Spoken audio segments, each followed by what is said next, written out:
Penguin Random House Audio presenta El ocaso de la democracia, de Anne Applebaum, narrado por Mara Brenner.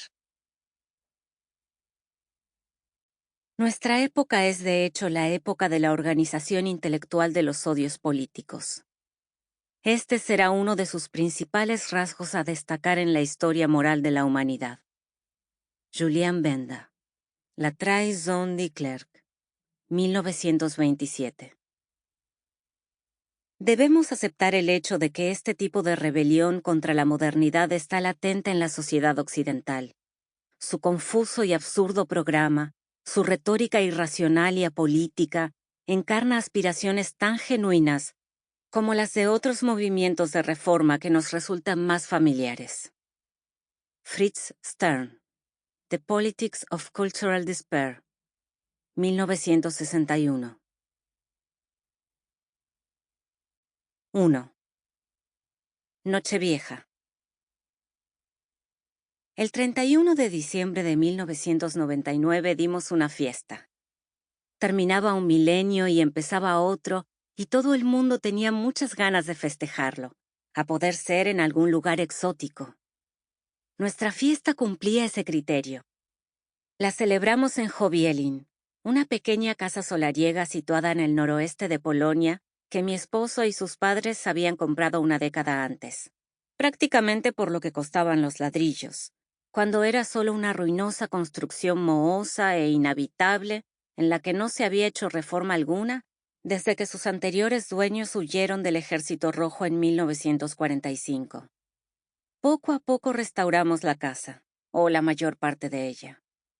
Y aunque en 1999 no estaba terminada, sí tenía un techo nuevo, además de un gran salón recién pintado y desprovisto de muebles, perfecto para celebrar una fiesta. Entre los invitados había amigos periodistas de Londres y de Moscú, algunos jóvenes diplomáticos que trabajaban en Varsovia, 2 amigos que viajaron desde Nueva York, pero la mayoría eran polacos, amigos nuestros y colegas de mi marido, Radek Sikorski, que por entonces era viceministro de Exteriores de un gobierno polaco de centro-derecha. También había viejos conocidos del lugar, algunos compañeros del colegio de Radek y un grupo numeroso de primos suyos, además de un puñado de periodistas polacos bastante jóvenes. Ninguno de ellos especialmente famoso. Algunos funcionarios y 1 o 2 miembros del gobierno de muy reciente incorporación. A la mayoría de nosotros podrían habernos clasificado, más o menos, en la categoría de lo que los polacos denominan la derecha, es decir, los conservadores, los anticomunistas. Sin embargo, en aquel momento de la historia, a la mayoría de nosotros también podrían habernos clasificado como liberales.